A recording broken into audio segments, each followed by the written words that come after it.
Good morning, everybody, and welcome back. Hey, I've got my coffee again this morning and we're ready to rock. But something's been rummaging around in my mind a little bit here since we started talking about retirement. Obviously, at 54, I'm pretty much fully engulfed. And I've had questions already, a couple of very popular videos asking specifically, what do I do after the fact? And does it worry me about retiring so early?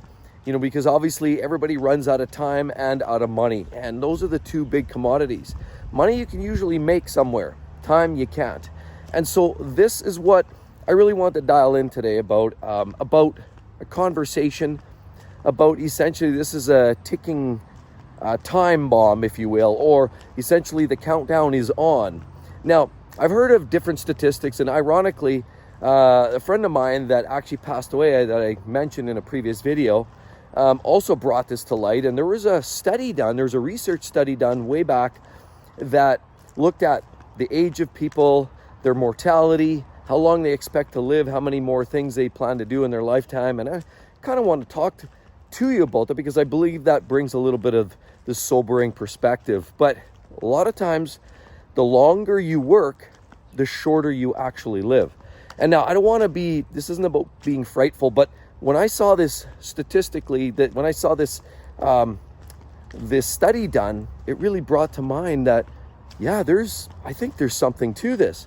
So first of all, let's talk about this. And I don't mean, of course, if you work longer, you're probably going to have less in retirement. That's not what I mean. I mean, actual date of termination, so to speak, will be a much lower number, if you can say that. So did you realize, first of all, top-level jobs, managerial, as stress-induced as they may be, often live a little longer than people that are working hard on the tools. So they say stressful jobs, physically demanding jobs, maybe you're a construction worker, maybe you're shoveling concrete. Those types of jobs typically, on average, 2 years less, right off the top. You're going to trim a couple years off of the top because you're doing physical work. Smoking, drinking, alcohol. I mean, we all have our vices, but those things too will trim some years off. But in terms of the work and the age, that's all we're really talking about here. And so the longer you work, and this is interesting because we saw this study. I don't have the numbers right in front of me, obviously, but I did give it a good peruse. And basically they say, roughly, if you retire at 50, you would pretty much expect to get a full, long, fruitful retirement, assuming, you know, nothing else comes along. But the average, the law of averages, states that if people retire at 50, then they would honestly be expected to live probably full, you know, the average to above average life expectancy. So here in Canada, it's probably around 80. I would say for men, it's about 77, 78. For ladies, it's about 81. So the average life expectancy is in and around 80. So if you go on that number, if you retire at 50, somewhere in that 50 to 55 range, you would expect likely law of averages to take you pretty much to 80 thereabouts. Maybe give a little more, take a little more, whatever that looks like. However, if you grind it out to 65, 67, and I'm seeing these kind of numbers, and I already kind of mentioned, there's a few people I know that didn't even make it. They retired at 65 and they fell over, and it's a sad, sad state. Like I said, a couple of friends of mine, one retired at 65, he didn't make 66. The other one retired at 63, he passed away before, I think it was just after his 65th birthday. So he also didn't make it very long. So the message here is that if you push your career 65, 66, 67, statistically, you're probably only going to make it 6 months to a year. That's 9 times out of 10 is the way it seems to go. Now, that's the grind. That doesn't mean you stop doing anything. And so this is the perspective I want to share with you too. It's not about doing things. It's not about sitting calmly as you can to avoid any kind of movement. No. What I'm trying to say is the grind. It's the day-to-day, 9 to 5, 365. You're pounding away your full-time gig, the elevated long-term chronic stressors that are going to take a toll on you. Those are things that are going to reduce the lifespan. Bad, staying up late, getting up early. Shift work is hard on a body. We also notice, according to those studies and the statistics, shift work takes a real toll. So if you're doing 12 hours on, 12 hours off, days, nights, days. That's going to reduce your life as well. But the thing that we recognized was in the study, talking with my old friend there that, again, unfortunately passed away. We were looking at this, and it's almost indirectly proportional. So the longer you live is based on the earlier you retire from your formal work.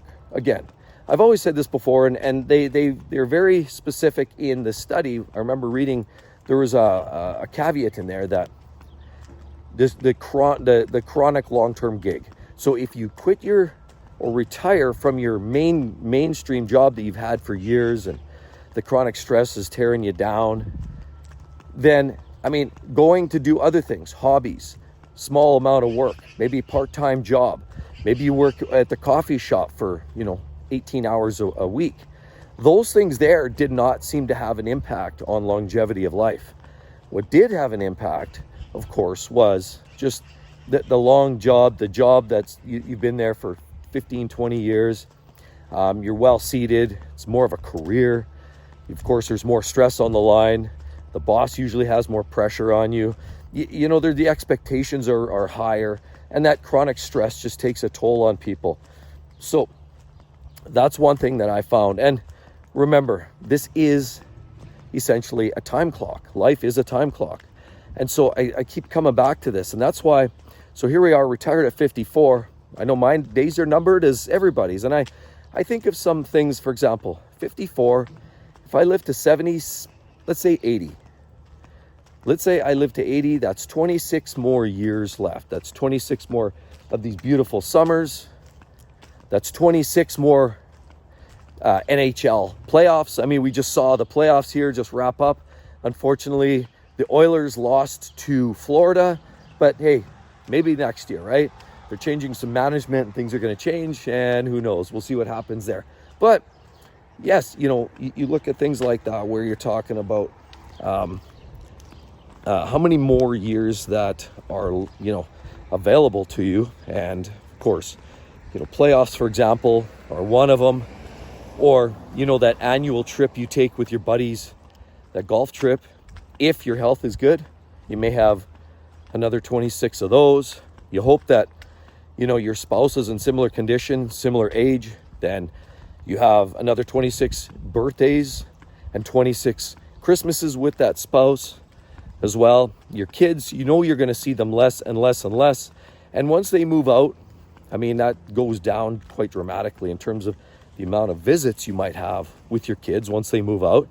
So it's just, every time you look at that, you think of historical events, you think of those numbers, those calendar dates, and there's only 26 left or less. Sometimes you're doing things every couple of years. Well, then you might only be doing a dozen more of those events. And it really does bring a little perspective when you think about counting down and the number of opportunities of each one of those calendar events that you may only have left. And it's when you start doing that, running through that exercise, you realize that the countdown is on. You don't necessarily have all that time that you thought you'd have.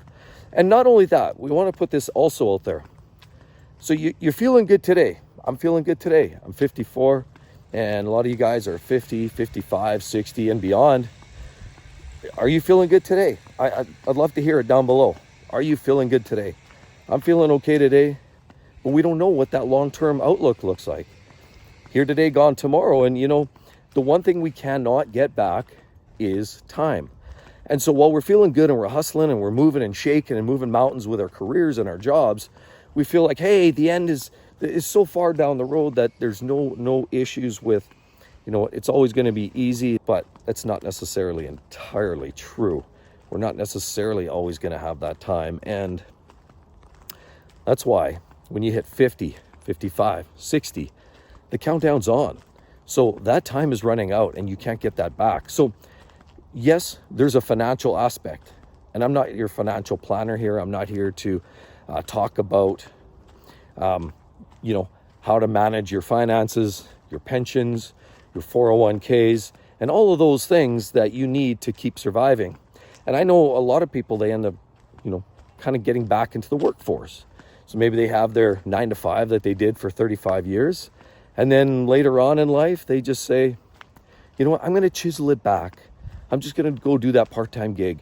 And that's great, because that's the social aspect. And we'll talk about friends as well in another video, because your friends and your network seems to change with time.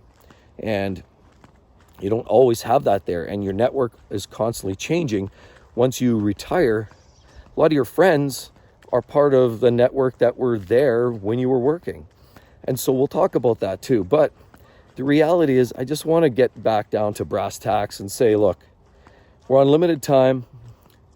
You know what? There's only so much of it.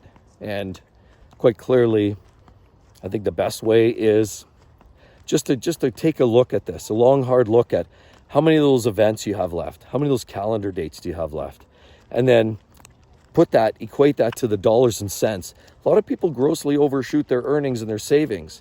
Remember, there is a perspective of once you retire, you're not spending as much.